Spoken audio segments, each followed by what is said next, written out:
Joe, great to welcome you back to Wasps. Congratulations on becoming the club's latest England international. You've only had 12 minutes of rugby in about 6 months. You must be desperate to get out on the field this weekend. Yeah, it's been a frustrating few months on me, not getting as much action on the pitch as I normally am used to. As someone who plays rugby for a living, I'm itching to get back on the pitch and to get some action in the LV Cup. Would be good to get some game time before hit the big Premiership and at home as well. It's always good to get your first game back at home in front of a home crowd and try and build some confidence. We haven't had that many evening games at Adams Park, but when we have, there's always been a pretty special atmosphere, I think. Yeah, it sparkles, doesn't it? It's quite tense, and I think everyone's there after a long week, and everyone's had the whole day to look forward to the match. So it'll be something quite special.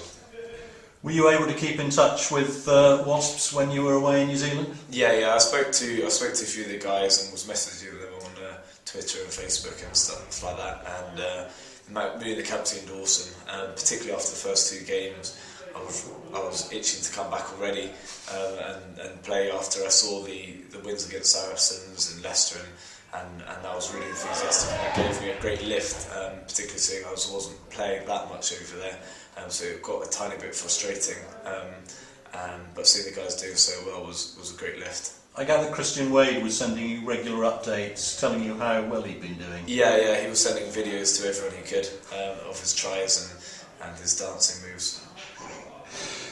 All the tries so far this season have been scored by the backs, 14 of them in total, 6 by Christian himself. I'm sure he's told you that. Yeah. There have been some pretty spectacular scores in there. Can you see the influence of Paul Turner at work? Yeah, I haven't been back for long, so I haven't worked with Paul for that much. But we were attacking better than we were last year, and that's an improvement, and that's positive. And it's something that is going to be good to carry on. And I'm looking forward to getting him back in the squad 22 and trying to add something to the team.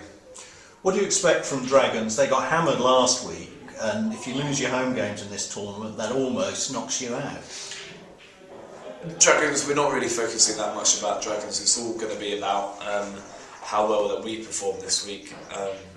It's not really. It's a big competition for us, but we're really focused on the Premiership. So we don't want to concern ourselves too much with things that we can't control, because we are going to have a lot of players back from the World Cup, and we're going to have some players back from the World Cup ourselves. So it's about our team performance this week, and not about what they throw at us.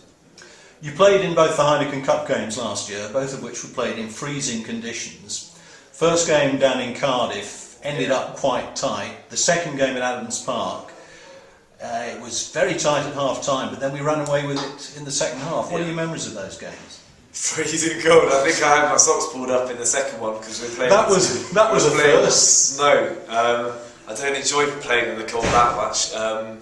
It's always nice to be playing when it's sunny and stuff like that. But it's going to be tight against the Dragons. They're a very nuggety team, if you like. It's going to be very abrasive, and it's going to be a tough match. And we're going to have to go out there with a big pack and beat them up and try and earn the right to go wide with our exciting backs. You're going to be playing with new halfback partners, Ryan Davis and Nick Robinson at the 2 fly halves. What have you seen so far? Anything in particular that excites you about playing with those two? They both look very attacking players, and they're both loud in training. And I'm looking forward to getting stuck in and building a rapport with both of them, and hopefully we can push on forward in all the competitions this year, and with Di taking control of the club, and it's going in a slightly different direction, but I think everyone's agreed that we're enjoying it and we can push for some silverware this year. It must have been almost like coming to a new club. After 6 months since your last game, there have been so many new faces. Yeah, it's just like coming to a new club without having to move house. I know everything about the club and all where everything is, but there's all new faces everywhere. From the fitness staff, to the medical staff. It's new people coming in, and it's new start, and it's very fresh and very exciting.